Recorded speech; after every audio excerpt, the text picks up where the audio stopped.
ఈరోజు నైట్ పట్టుకొచ్చిన తాంబేడు పిల్ల అవుతుంది కదండి. నేను షాపు వేసి వచ్చిన, లేట్ అయిపోయింది. దాన్ని వదిలేద్దామని అయితే వచ్చిన. వాటర్ ఇక్కడ మా ఇంటి దగ్గరలో అన్ని చాలా పెద్ద పెద్ద పొలాలు ఉన్నాయి. ఆ పొలాల దగ్గర మొత్తం అడవినండి. అడవిలోనైతే తీసుకొచ్చాను. చూడండి ఎంత బాగుందో, ఎంత బాగుంటే వెళ్తుందో చూడండి. అది నేను మా వారైతే ఇద్దరం వచ్చినాం. చీకటి అయిపోయింది.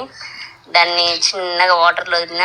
అరే అది చూడండి ఎంత బాగా మట్టిలోకి దూరుతుందో. పెద్ద పని అయిపోయిందండి. అదైతే నిన్న దాని ప్రాణాన్ని కాపాడి మా ఇంటి దగ్గర భద్రపరిచి ఈ రోజు వాటర్లో వదిలేసి వస్తున్నానండి. దాని తల చూడండి ఎంత పైకి లేపుతుందో.